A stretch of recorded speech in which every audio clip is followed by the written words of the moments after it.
Polymorphism मतलब इसमें क्या होगा, सबसे पहले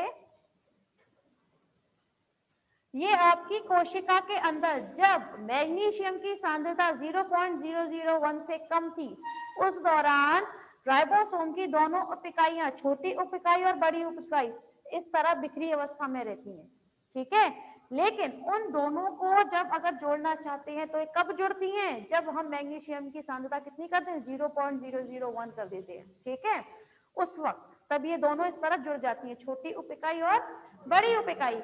लेकिन जब हम 0.001 से भी ज्यादा कर दें मैग्नीशियम की सांद्रता, ठीक है, उस वक्त ये एक से ज्यादा राइबोसोम की उप इकाइयां आके जुड़ने लगती हैं, ठीक है। अगर वो उप इकाइयां 2 राइबोसोम्स की होती हैं, कितने की हैं, 2 राइबोसोम्स की, देखिए बड़ी उप इकाई, छोटी उप इकाई, एक राइबोसोम, छोटी उप इकाई और बड़ी उप इकाई दूसरा राइबोसोम, ठीक है।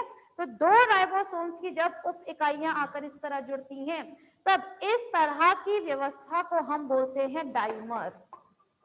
क्या बनाती हैं वो, डाइमर बनाती हैं, ठीक है।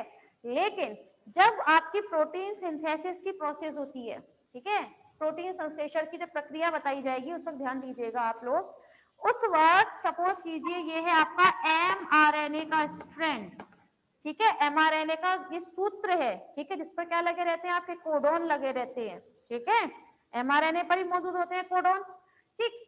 इस पर जब आपको बताई जाएगी प्रोटीन सिंथेसिस, तब ध्यान दीजिएगा उस वक्त आपकी छोटी उप इकाई और बड़ी उप इकाई इस तरह से आकर जुड़ने लगती हैं उन पर, ठीक है, एमआरएनए पर। तो जब 2 से ज्यादा राइबोसोम की उप इकाइयां किसी एमआरएनए के सूत्र पर आकर जुड़ने लगती हैं, तब इस प्रक्रिया को हम बोलते हैं बहुस्वरूपता, पॉलीमॉर्फिज्म। पॉली मतलब होता है ज्यादा, है ना, 2 से ज्यादा। तो पॉलीमॉर्फिज्म राइबोसोम कब शो करता है, प्रोटीन संश्लेषण के दौरान, ठीक है। प्रोटीन संश्लेषण के दौरान क्या काम करता है वो आपके एमआरएनए सूत्र पर इस तरह से आकर जुड़ने लगता है, और इस व्यवस्था को हम बहुस्वरूपता बोलते हैं। कोई परेशानी, समझ में आया, गुड।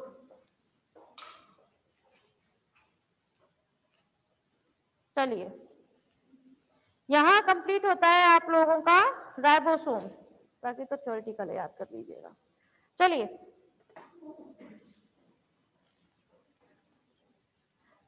अब इसके कार्यों के बारे में अगर हम लोग बात करें क्लास, तो कार्य तो आप लोग खुद भी कर सकते हैं, है ना।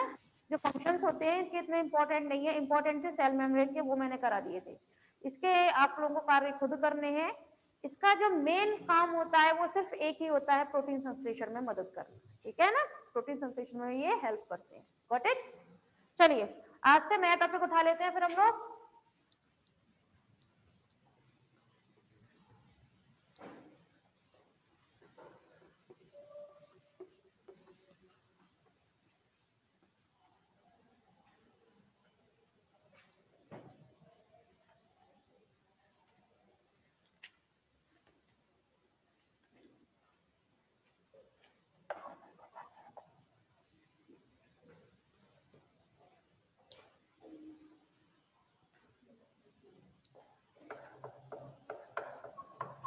सीलिया एंड फ्लैजिला, ठीक है। सीलिया और फ्लैजिला को हम हिंदी में बोलते हैं पक्षमाप व कशाप, लिख लीजिए, ठीक है। लेकिन मैं सीलिया और फ्लैजिला ही बोलने वाली हूँ क्योंकि मैं कंफ्यूज हो जाऊंगी, ठीक है। सीलिया और फ्लैजिला, तो आप लोग जानते हैं जनरली सीलिया और फ्लैजिला में क्या अंतर होता है, अंतर बता सकते हैं मुझे, जानते हैं आप सभी ये?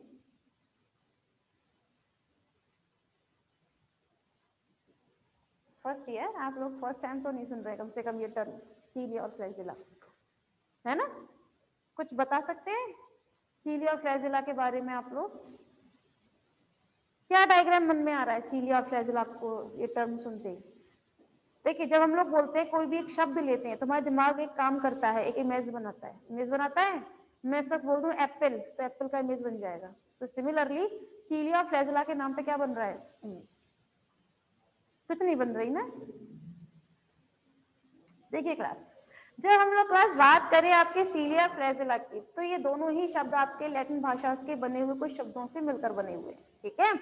सीलिया और फ्लैजिला का जो मेन अंतर होता है, सीलिया ये होते हैं छोटे, सीलिया साइज में छोटे होते हैं। आप पैरामीशियम देखते हैं, उनके शरीर के जो आवरण पर क्या रहते हैं, सीलिया मौजूद होता है, फ्लैजिलम मौजूद नहीं होता है, उस पर सीलिया मौजूद होता है। तो ये आकार में कैसे होते हैं, छोटे होते हैं, जबकि फ्लैजिला कैसे होते हैं, बड़े होते हैं, ठीक है। अब मैंने भी थोड़ी देर पहले बताया, जो चीज जितनी ज्यादा छोटी होती है वो संख्या में उतनी ही ज्यादा होती है ना।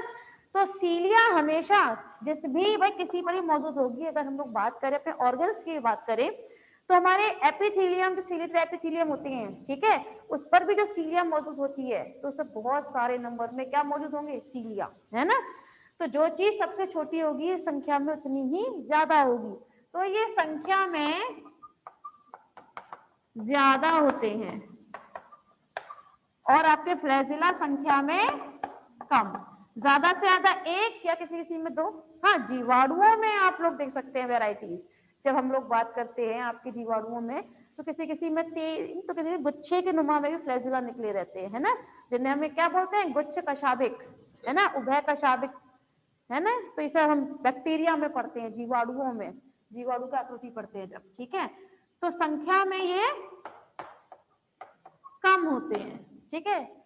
जैसे अगर हम एग्जाम्पल देखना चाहें, तो सीलिया का एग्जाम्पल कौन सा बताएंगे आप, पैरामीशियम,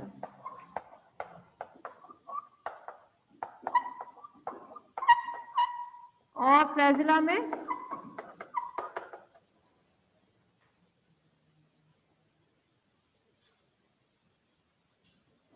फ्लैजिला आपका मतलब कशाब किस पर रहता है, किस एनिमल पर आपने देखा है, देखा तो सब नहीं है, किस पर बनाते हैं आप डायग्राम,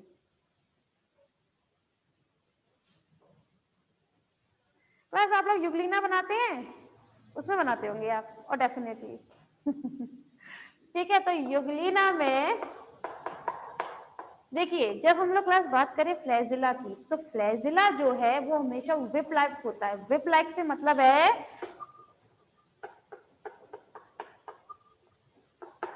विप मतलब होता है चाबुक, ये चाबुक के समान आकृति का होता है, ठीक है ना, चाबुक के जैसी आकृति होती है। जैसे हम लोग कभी युगलिना बनाते हैं तो कुछ इस आकृति में बनाते हैं,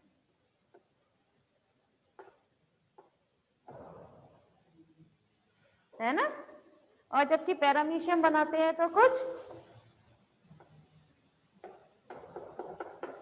इस तरह बनाते हैं, है ना। और पैरामीशियम पर सीलिया मौजूद होते हैं, जबकि युगलिना पर फ्लैजिला, ठीक है। तो ये इसमें बेसिक डिफरेंस है सीलिया एंड फ्लैजिला में।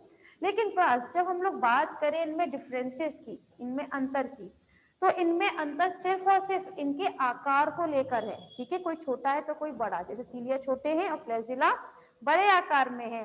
लेकिन जब आप इनका टीएस देखेंगे या फिर इनकी उत्पत्ति देखें आप, तो वो आपको सेम देखने को मिलेगी, एक ही समान होती है, ठीक है।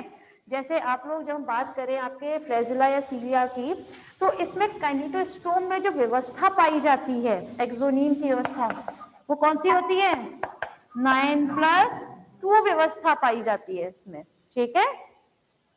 होप सो आप लोगों को याद होगा 9+2 व्यवस्था क्या होती है, क्योंकि 9+2 व्यवस्था मैंने आप लोगों को फर्स्ट पेपर जब कराया था उसमें भी कई बार बताया। याद है किसी को, हाथ खड़ा कर दे जिसको याद है, नहीं याद, चलो कोई बात नहीं, दोबारा याद कराएंगे, ठीक है। तो यहाँ पर अब हम बात कर लेते हैं, चलिए इनमें इनकी उत्पत्ति की बात करें अगर हम, तो सीलिया या फ्लैजिला, इनकी उत्पत्ति होती है हमेशा आधार कणिका से, बेसल ग्रेन्यूल से, या फिर काइनेटोस्टोम बोलते हैं हम बेसल ग्रेन्यूल को, आधारी कणिका को हम क्या कहते हैं, बेसल ग्रेन्यूल। तो सीलिया या फ्लैजिला, इनकी उत्पत्ति किससे होती है, आधारी कणिका, इसे हम बोलते हैं इंग्लिश में बेसल ग्रेन्यूल, ठीक है। और बेसल ग्रेन्यूल को हम एक नाम से और जानते हैं, दैट इज अ काइनेटोस्टोम।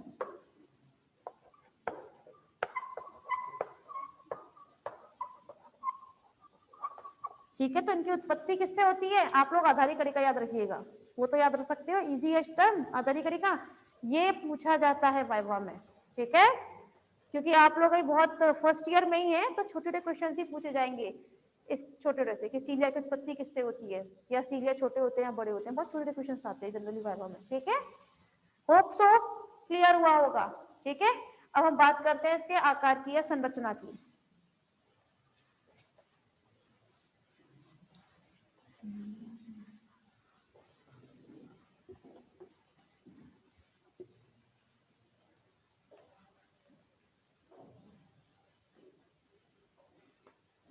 प्राप्ति स्थान तो बता ही दिया है आप लोगों को, कहाँ प्राप्त कहाँ रहता है ये हमेशा, ठीक है ना, सिर्फ एपिथेलियम, पैरामीशियम, न्यूक्लिना, ये सब चीज। अब हम बात करेंगे परासंरचना के बारे में, अल्ट्रा स्ट्रक्चर।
देखिए क्लास, जब हम लोग बात करते हैं आपकी सीलिया, यहाँ पे जो डायग्राम बनाया हुआ है ये सीलिया का बनाया हुआ है स्ट्रक्चर, ठीक है ना।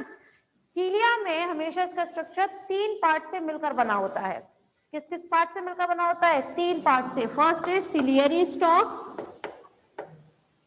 सेकेंड इज आपका rootlet, and third is cell membrane, ठीक है ना।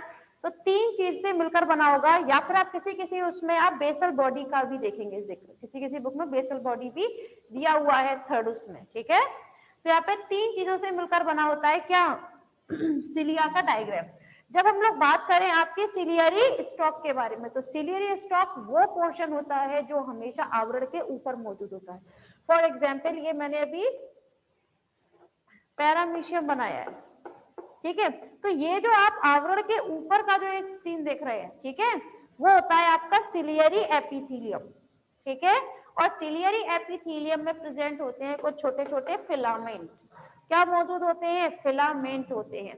ये फिलामेंट ही तो मूव करते हैं, जिसकी वजह से आपका ये पूरा सीलिया क्या करेगा? मूव करेगा, गति करेगा। ठीक है, इसका सबसे ऊपरी जो भाग होता है उसे हम बोलते हैं टिप।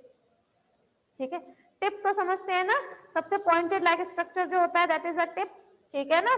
वही नेक्स्ट अगर हम लोग बात करें आपकी सेल मेम्ब्रेन तो है ये इस पर। ठीक है ना। वही सबसे नीचे का जो पोर्शन होता है जो हमेशा किसी भी जंतु के अंदर की तरफ धंसा रहेगा आवरण में। ठीक है, उसे हम क्या कहते हैं? रूटलेट कहा जाता है।